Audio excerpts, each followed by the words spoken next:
পশ্চিমে ধর্মান্ধ উন্মাদনা একসময় প্রাচ্যের চেয়েও বেশি ছিল। তখন ছিল পশ্চিমের অন্ধকার যুগ। যখনই তারা মত প্রকাশের অভয়ারণ্যে পরিণত হয়েছে, তখনই পশ্চিম হয়ে উঠেছে অপ্রতিরোধ্য। জ্ঞান বিজ্ঞানে একসময়ে এ আধিপত্য মুসলমানদের ছিল। একজন কৃতদাস খলিফা ওমরের সামনে আঙ্গুল উঁচিয়ে কথা বলতে পারত। একজন মানুষ যদি নির্ভয়ে নিঃসংকোচে তার মতামত দিতে না পারে, তার মতামত থেকেই বা লাভ কি? সভ্যতার ইতিহাসে ইসলাম প্রথম মানুষকে মত প্রকাশের এই অধিকার দিয়েছে। মানুষের সম অধিকারের এই অজেয় মন্ত্রের সামনেই ভেঙে পড়েছে রোমান বাইজেন্টানদের অত্যাচার নিপীড়নের দুর্গ। আসসালামু আলাইকুম। ফেস দ্য পিপল বিতর্কের রিবার্টাল সিরিজের পঞ্চম পর্বে স্বাগত জানাচ্ছি সবাইকে। তৃতীয় আলোচ্য সূচিতে আমি কোরআন একমাত্র অনুমোদিত কিতাব বা বিধান এবং কোরআন বহির্ভূত কোনো কিছুকে ধর্মের বিধান হিসাবে পালন করা কোরআন হাদিস বিরুদ্ধ এর পক্ষে কোরআন হাদিসের অকাট্য রেফারেন্স দিয়েছি। আমার বই বা ভিডিওতে বিস্তারিত আলোচনা করেছি, তবে এই ডিবেটে আমি যে রেফারেন্স দিয়েছি এগুলো ভালো মতো বুঝলে এ জাতীয় কোনো বিতর্কে প্রতিপক্ষকে উপর নিচে ডানে বামে পেরেক মেরে দিতে পারবেন। রিবার্টাল সিরিজের চতুর্থ পর্বে তা আলোচনা করেছি। এ পর্বে কুইক সামারিটুকু দেখে শায়খ আব্দুল্লাহর যুক্তি খণ্ডন এবং বক্তব্য শুনব। আমি যদি একটু কুইক সামারি করি, সেটা হচ্ছে যে আমরা যে প্রার্থনা করি যে আমাদেরকে সরল সঠিক পথ দেখাও, আল্লাহ বলে দিচ্ছেন এই হচ্ছে সেই কিতাব, এটা হচ্ছে জিপিএস, এটা হচ্ছে গাইডলাইন, এটাই আমার সকল নবী পয়গাম্বর আমার সব প্রিয় বান্দারা এই পথই অনুসরণ করছে এবং নবীর উপর এটাই অবতীর্ণ হয়েছে যাতে জগৎবাসীকে উনি সতর্ক করতে পারেন। নবীকে আল্লাহ এটাই অনুসরণ করতে বলেছেন, আমাদেরকেও আল্লাহ বলেছেন তোমরা কেবল কিতাব অনুসরণ করবে আর অন্য কোনো অথরিটিকে মানবে না। আর যারা আল্লাহর দণ্ডবিধি বহির্ভূত দণ্ড দেয় তারা কাফের, জালেম এবং ফাসেক। এরপরে বলছে যে আল্লাহর কিতাবের বহির্ভূত কোন শর্ত যদি কেউ 112 আরোপ করে, সেই শর্তের কোনো মূল্য নেই। বিদায় হজ্জের ভাষণে নবীজি বলে গেছেন আমি কিতাব রেখে গেলাম, আল্লাহর কিতাব, এটা আঁকড়ে ধরলে তোমরা পথভ্রষ্ট হবে না। হযরত আলী রাদিয়াল্লাহু তাআলা আনহুর কাছে শুধু আল্লাহর কিতাব ছিল আর বুদ্ধি বিবেক ছিল। হযরত ওমর রাদিয়াল্লাহু তাআলা আনহুর কাছে আল্লাহর কিতাবই যথেষ্ট ছিল। এবং আবু বকরের অভিষেক অনুষ্ঠানে তিনি বলেছেন এই কিতাব দিয়েই আল্লাহ তোমাদের নবীকে হেদায়েত করেছেন, তোমরা এই কিতাব অনুসরণ করো। এবং হযরত ওমর রাদিয়াল্লাহু তাআলা আনহার হাদিস আয়েশা রাদিয়াল্লাহু তাআলা আনহা বাতিল করে দিলেন, কারণ এটা কোরআনের সাথে মিলে না। অনেক সুন্দর, জাযাকাল্লাহু খায়রান। সজল ভাইকে আমি যে প্রশ্নটা গত পর্বে জিজ্ঞেস করেছিলাম যে রাসূল সাল্লাল্লাহু আলাইহি ওয়াসাল্লামের 23 বছরের জীবদ্দশায় তিনি স্বাধীনভাবে কোনো হুকুম প্রণয়নের ক্ষমতা রাখতেন কিনা, সেটা উনি পরিপূর্ণ ক্লিয়ার করেননি। আমি আমার আলোচনায় যাওয়ার আগে উনি যে দীর্ঘ আলোচনাগুলো করলেন, এই দীর্ঘ আলোচনার সাথে সংশ্লিষ্ট দুই একটা কথা বলি। যেমন উনি দীর্ঘ আলোচনায় হাদিস গ্রন্থ থেকে তো একটা হাদিস পেশ করেছেন, যে হাদিসগুলোকে উনি দলিল হিসেবে পেশ করতে চাচ্ছেন যে শুধু আল্লাহ সুবহানাহু ওয়া তাআলার কিতাব মানতে হবে। এখন কথা হচ্ছে যে উনি যে হাদিসগুলো পেশ করলেন, এই হাদিসগুলো উনি কোথায় পেলেন?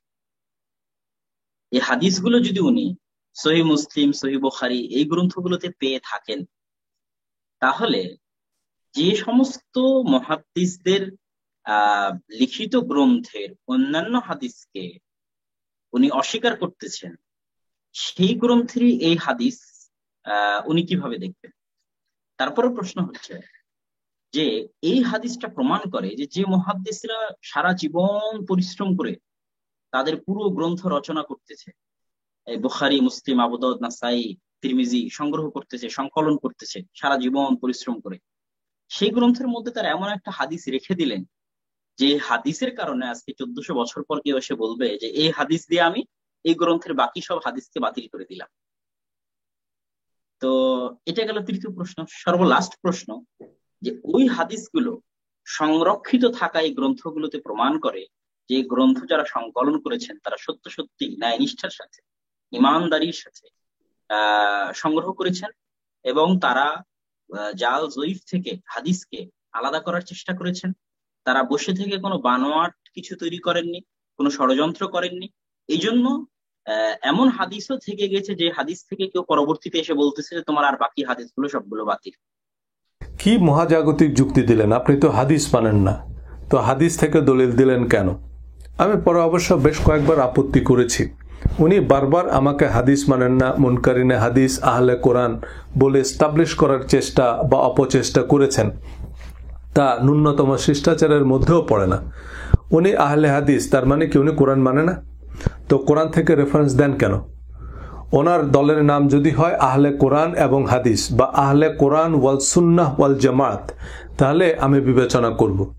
আহলে হাদিস এবং আহলে সুন্নাতের নামে কোরআনকে নির্বাহী ক্ষমতাহীন মহামান্য রাষ্ট্রপতি বানিয়ে জুজদানে বন্দি করে ফেলেছেন। আমি পরিষ্কার বাংলায় বারবার বলেছি, আমি কোরআনের ব্যাখ্যা, বিশ্লেষণ, প্রেক্ষাপট হিসাবে শুধু হাদিস নয়, ইতিহাস, সিরাত, ভাষা, ব্যাকরণ, সাধারণ জ্ঞান সবকিছুকেই গ্রহণযোগ্য মনে করি, কিন্তু কোরআনের পার্টনার বা ইন্ডিপেন্ডেন্ট রিলিজিয়াস অথরিটি হিসাবে নয়। কিন্তু এই সোজা জিনিসটা উনি বুঝবেন না, কারণ কোরআন বিরুদ্ধ হাদিস না মানলে তো ওনার মাযহাব টিকে না। তিনি পুরো ডিবেটে আমাকে মুনকারিনে হাদিস প্রমাণ করাকেই তার লক্ষ্য হিসেবে নিয়েছেন। আবার ওনার দলের বড় হুজুর তো মুনকারিনে হাদিসদের কাফের বা হত্যার রায় দিয়েই রেখেছেন। এখন ওনার রেঞ্জের মধ্যে পাইলেই হয়। ধর্মীয় বিভিন্ন মতের কারণে প্রতিপক্ষকে কাফের প্রমাণ বা শিরোচ্ছেদ করার যে অশুভ চর্চা প্রথম পর্বে তা আলোচনা করেছিলাম। এরা বিভিন্ন ভৌতিক টার্ম বানিয়ে একজনকে সে ট্যাগ লাগায় এবং তার পিছনে তাদের পঙ্গপাল লেলিয়ে দেয়। কমেন্ট বক্সে পঙ্গপাল মহা উল্লাসে কমেন্ট করেছেন, আপনি তো হাদিস মানেন না, হাদিস থেকে রেফারেন্স দেন কেন? আর ওনারা যেহেতু কোরআন মানেন না, তাই কোরআনের রেফারেন্সগুলোর জবাব দিবেন কেন?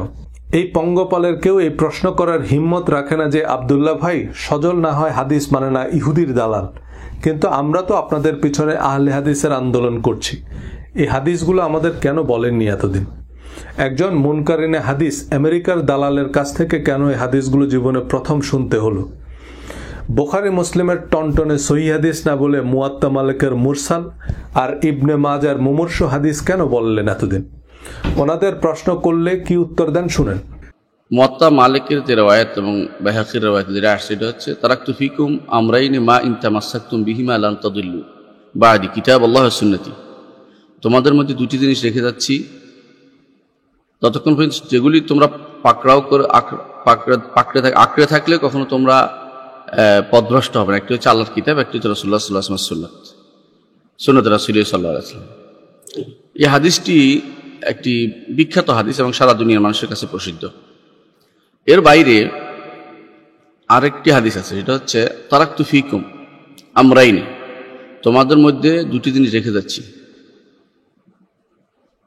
সেখানে আছে এরকম কিতাব আল্লাহ, আল্লাহর কিতাব।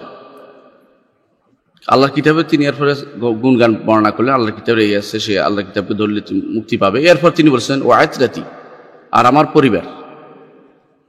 তারপর তিনি আওসা বিহিম বিল খাইর, তাদের জন্য কল্যাণকর কাজ করার নির্দেশ দিলেন। এর অর্থ হচ্ছে রসুল দুইটার কথা গুরুত্ব দিয়েছেন। একটা হচ্ছে আল্লাহর কিতাবকে, যে এইটা পাকড়াও আঁকড়ে ধরে থাকতে, আর তারপর রসুল গুরুত্ব দিয়েছেন তার পরিবারকে যেন কেউ অসম্মান না করে, তার পরিবার পরিজনকে যেন কেউ অসম্মান না করে, এটা গুরুত্ব দিয়েছেন। এখানে পাকড়াও করার কথা বলা হয়নি, তাদেরকে ধরে রাখতে বলা হয়নি। তো ওই অংশটুকু কেউ কেউ দুই হাদিসকে একসাথ করে চালাকি করে, যে দুই দিনই ধরে রাখতে হলে তোমরা কিয়ামত পর্যন্ত নাজাত পেয়ে যাবে, এরকম কোনো হাদিস আসেনি। সহিহ মুসলিম ও সুনান আবু দাউদের সহিহ হাদিস সিন্ধুকে তুলে রেখে উনি মুয়াত্তা মালিকের মুরসাল হাদিস আর বাইহাকির ফাঁকা আওয়াজকে প্রতিষ্ঠিত মত বলছেন। বাইহাকিতে এই হাদিস নাই। মুয়াত্তায় যে হাদিসটি তা মুরসাল, অর্থাৎ তাতে বর্ণনাকারী সাহাবীর নাম নাই এবং তা বিদায় হজ্জের ভাষণের অংশও নয়। নবীজি সাল্লাল্লাহু আলাইহি সাল্লাম কাকে কখন কেন এই কথা বলেছেন তা বর্ণনাকারীর তাবির মনে নেই। তিনি আমার আপনার মতো কোথাও শুনেছেন। আহলে বাইতের হাদিস মুসলিম ও তিরমিজি শরীফে সহিহ সনদে বর্ণিত মুতাওয়াতির পর্যায়ের হাদিস, কিন্তু এই হাদিসগুলো সম্পর্কে তিনি যে জলজ্জান্ত মিথ্যা বানোয়াট বর্ণনা দিলেন তা বিস্ময়কর। কিন্তু যে লোক ওনাকে প্রশ্ন করেছে সে তো হাদিস মানে, হাদিসের সত্যতা জানার অধিকার তো তার আছে। বাংলা হাদিস অ্যাপ কর্তৃপক্ষ প্রতিবাদ করেছেন যে আমি তাদের হাদিস অ্যাপ ব্যবহার করে হাদিসের বিরুদ্ধে কথা বলেছি। উনি তো ভাই অ্যাপ বানিয়েছেন, হাদিস বানাননি। আর আমি সহিহ হাদিস বললেও যদি সেটা হাদিসের বিরুদ্ধে যায় তাহলে হাদিসের ফাউন্ডেশন বোঝেন।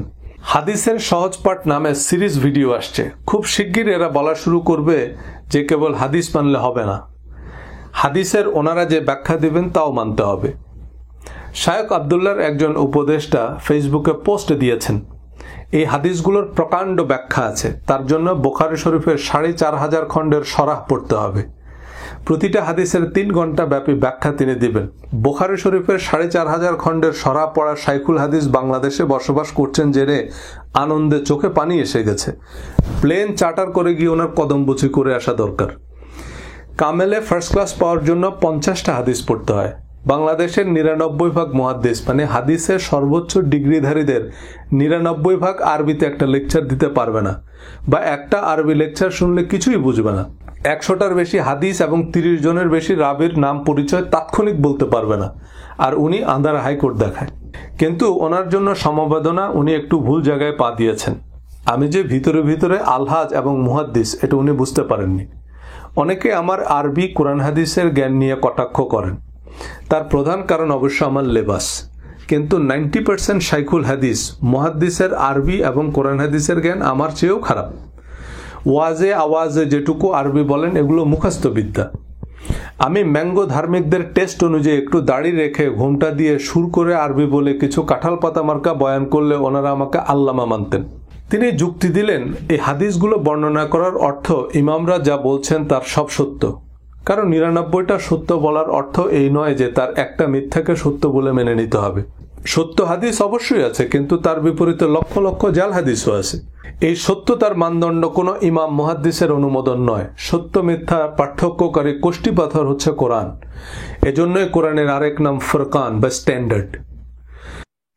এখানে ওনার বক্তব্য থেকে আরেকটা জিনিস বলি, যে ঘটনাটা উনি বললেন সে ঘটনায় আরেকজন হাদিস বর্ণনা করলো যে কেউ কান্না করলে আরেকজনের কবরে শাস্তি হতে পারে, যে মারা গেছে।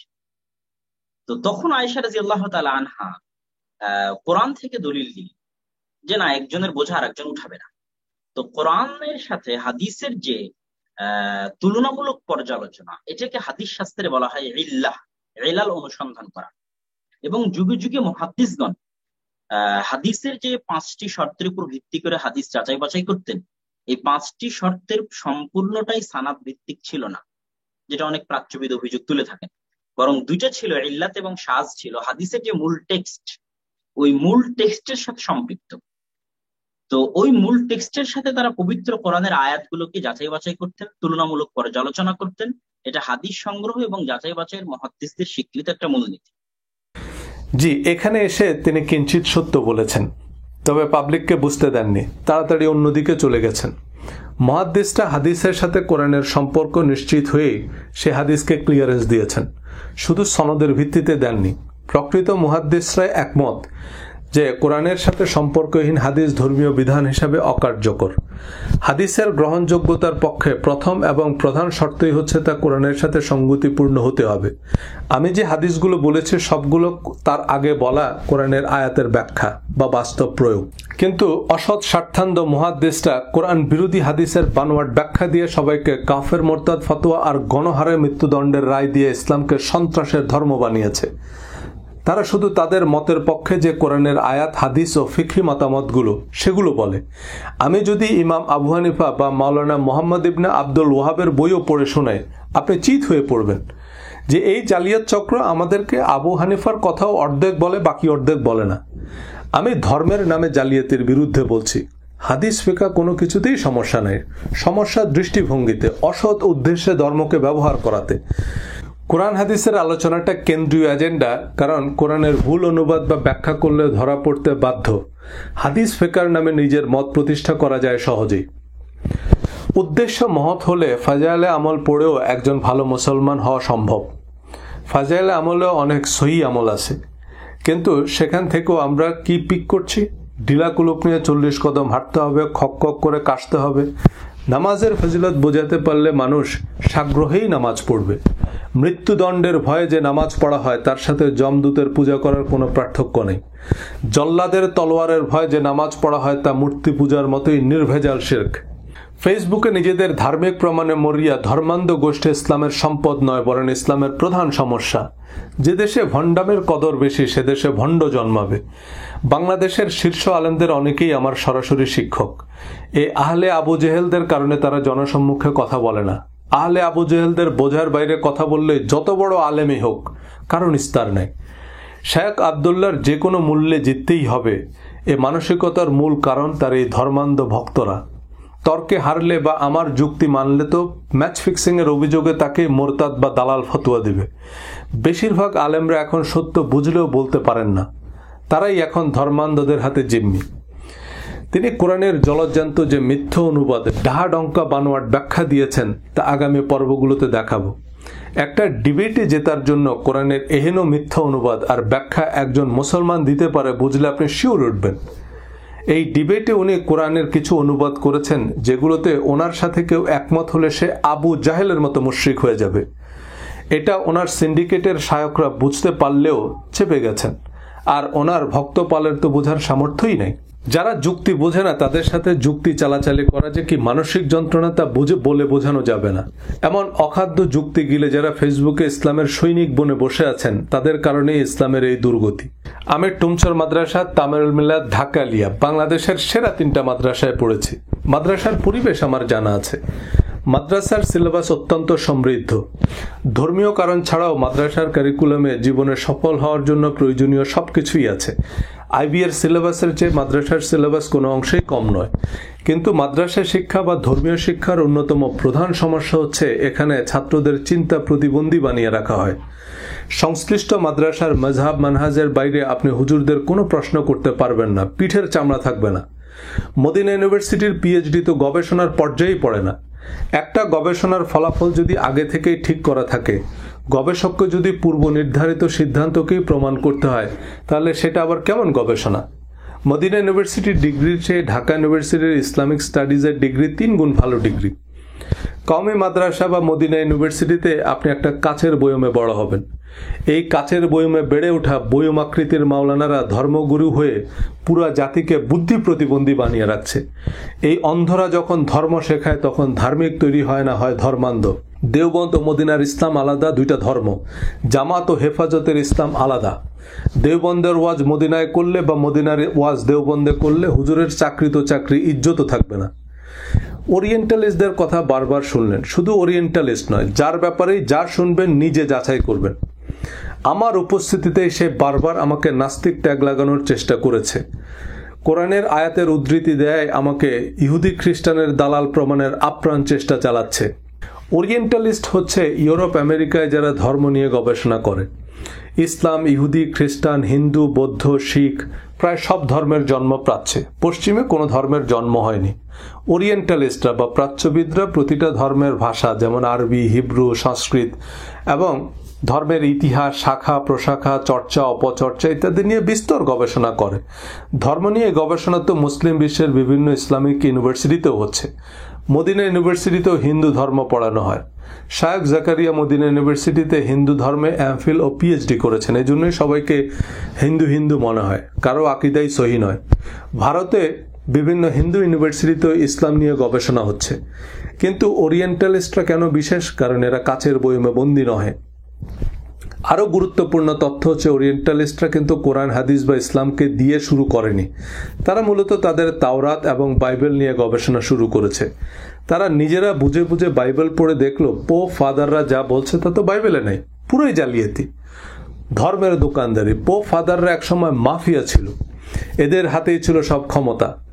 এরা ধর্মের মিথ্যা বানোয়াট ব্যাখ্যা দিয়ে মানুষকে জিম্মি করে রাখত। ক্রুসেডের নামে সারা পৃথিবীতে সন্ত্রাসের রাজ কায়েম করেছে।